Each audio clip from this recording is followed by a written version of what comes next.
Hey everybody. So yesterday I scored 8 gallons of pears, some butternut squash, and today we are going to be making salted caramel pear butter. So come on back.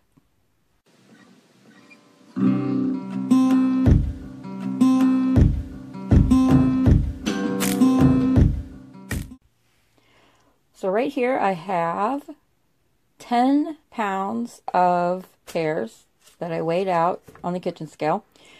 And the first thing we've got to do is we've got to get these peeled and cut up. Alright, so yesterday kind of got away from me. I did manage to get all the pears cut up. We started with 10 pounds, added another 5, that was 15. Still wasn't enough because I needed 8 pounds cut. So added, I don't know, probably half a dozen more by the time all the bag got cut out and everything. 8 pounds of pears is what I want, and that's what I've got.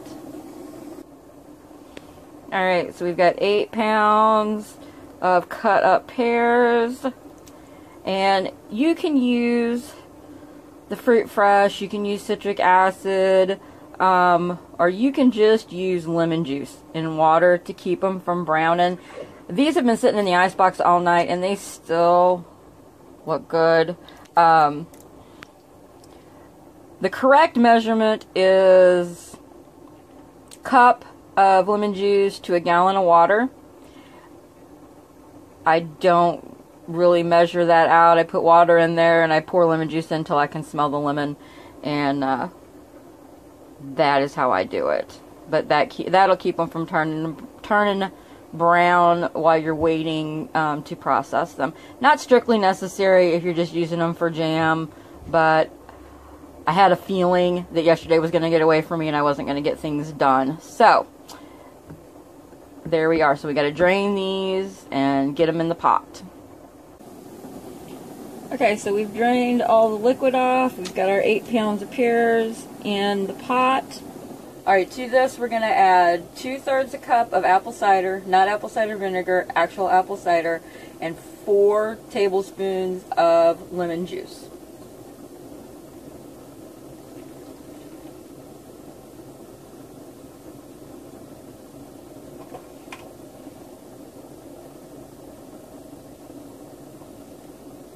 We're going to turn some heat on and get it cooking.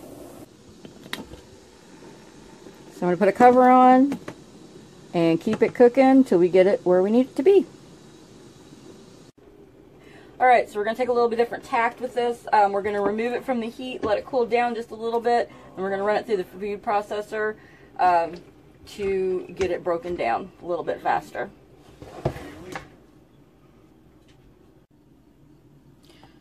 Alright, so we don't want it turned into total mush, so we're just going to put it in the food processor and pulse it a few times.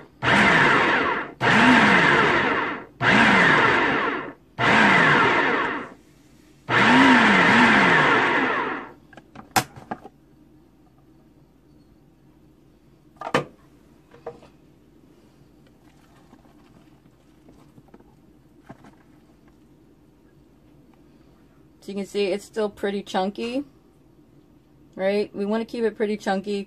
It's got a lot more cooking to do after we add the rest of the ingredients. So we're just going to process this batch through the food processor, and then we'll go to the next step.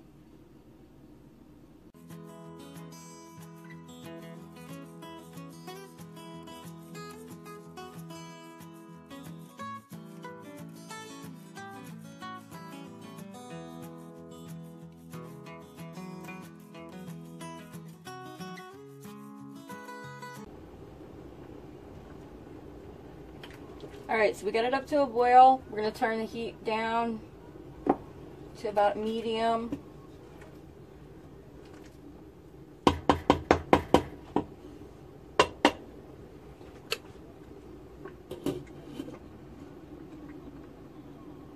You need to make sure that it's not completely covered, okay? And we're going to cook this. We're going to start at 30 minutes, and then we'll check back in and see where it's at. We want to reduce the liquid in this about a third-ish. So we'll be right back in 30 minutes. Alright, also, while you are cooking the liquid out of this, you don't need to stir it constantly, but you want to keep an eye on it and stir it occasionally just to keep it from sticking to the bottom. But you want to keep it at a boil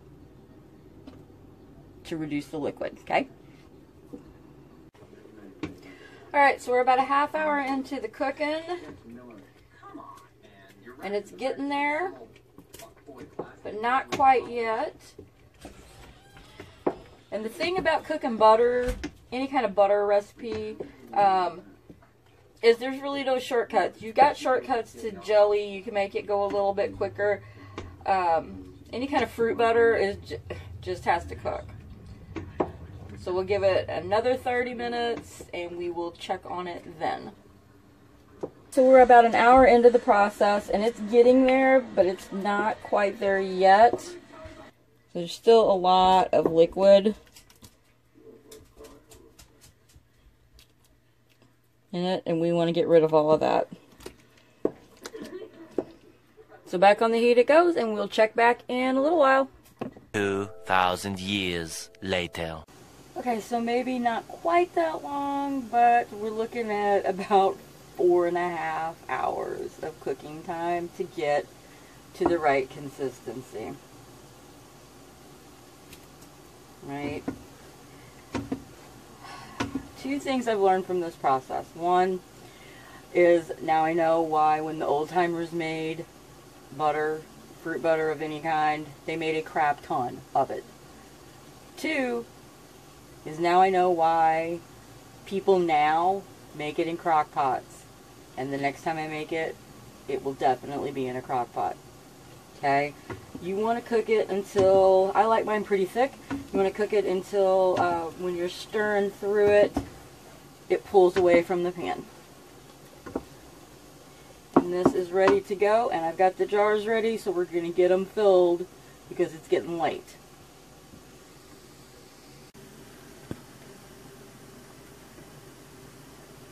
Alright, so we're going to fill these just like you fill for jam or jelly. 1/4-inch headspace ish.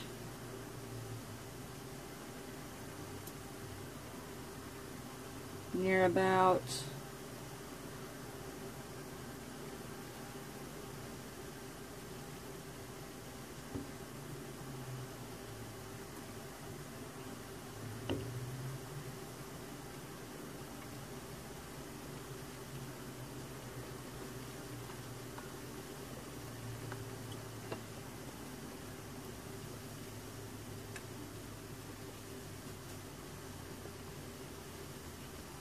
and we're going to go ahead and continue to fill the rest of these jars.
Alright, so we got all the jars filled. I'm just going to use the skewer to make sure there's no air bubbles.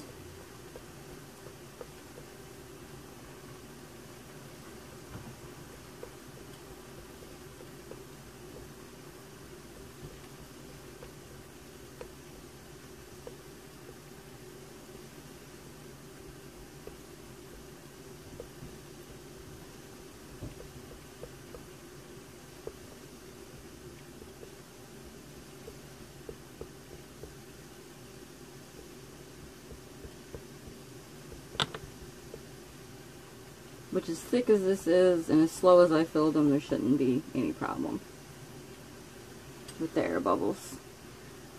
This one is not quite full. I'm just going to clean the top.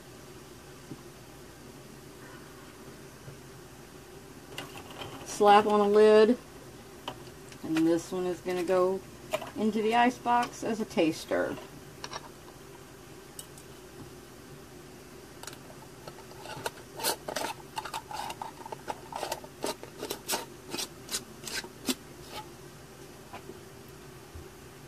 Alright, then we will clean all of the rest of them off, put all the lids on, get them ready to go in the canner.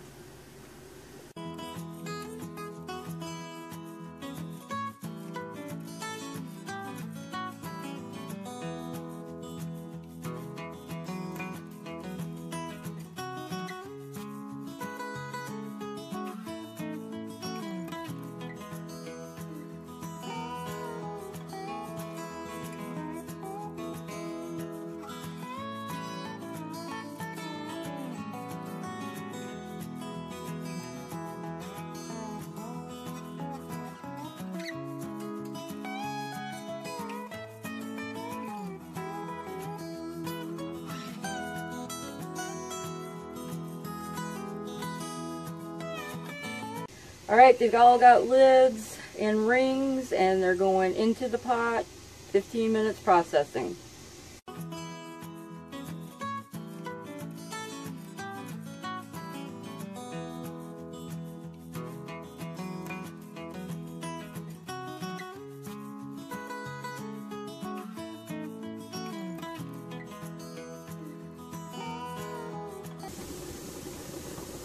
See you in 15 minutes. Alright, so our 15 minutes is up, and out they come.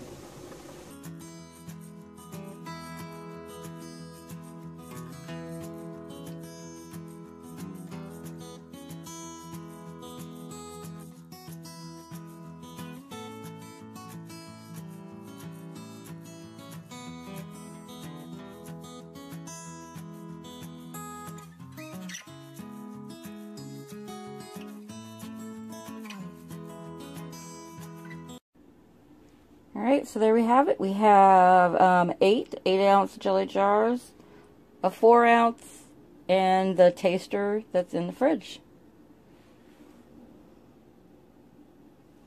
Looks good. Alright, so the jars are sealing, they're popping. And let me tell you something, that was a process. But I learned a lot, including things that I'm going to do differently next time. So thanks for stopping by. As always, we appreciate you so much taking the time, and we'll catch you next time.